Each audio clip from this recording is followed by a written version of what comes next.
Sergeant S. Wolverton, WOL, V as in Victor, ERTON. I'm with the Harris County Sheriff's Office Traffic Enforcement Division. We're in the intersection of East FM 1960 and Imperial Valley Drive. This crash occurred at approximately 2:30 a.m.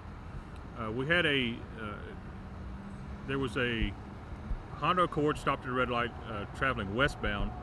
They're traveling on FM 1960 westbound, stopped at the red light at Imperial Valley Drive.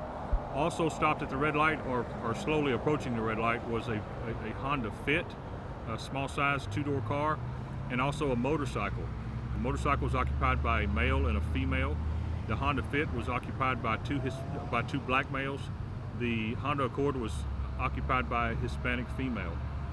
As they were stopped at the red light, a white male traveling westbound on FM 1960, also approaching the intersection of Imperial Valley Drive, failed to stop at the red light. Based on the roadway evidence, it appears he tried to drive between the two stopped cars and the motorcycle unsuccessfully. Struck all three vehicles.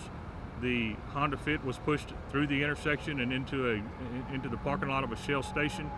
The Honda Accord was struck with sideswiped on the left side. Has not too terribly bad damage to that vehicle. The two riders of the motorcycle were thrown from the motorcycle, and unfortunately both were pronounced deceased on the scene. The white male driver of the Chevrolet pickup truck he's 22 years of age, was found to be intoxicated. I have a deputy at the hospital now obtaining a sample of his blood. He is currently in custody for 2 counts of intoxication manslaughter.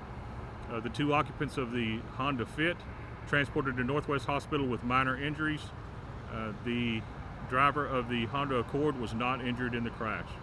The driver of the Chevy pickup did suffer some minor injuries, was also taken to Northwest Hospital, where I have a deputy with him there.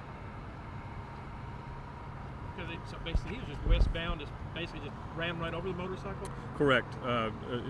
And I don't know how, we're still in the very initial stages of the investigation, and so placing those vehicles back exactly where they were has been somewhat difficult, because it's a pretty big mess. But it does appear that he struck, at least sideswiped the motorcycle and both cars. Unfortunately, on a motorcycle, the two occupants of the motorcycle don't have a lot of protection.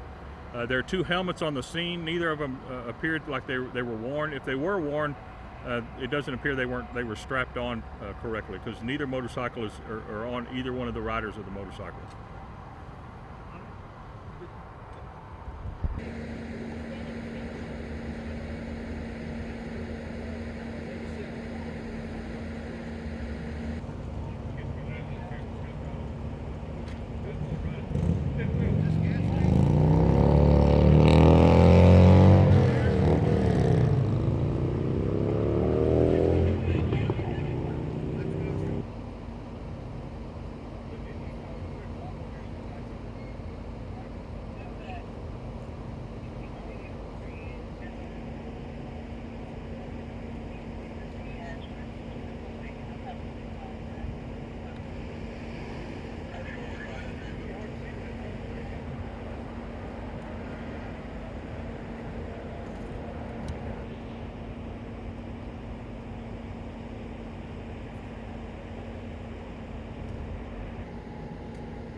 go.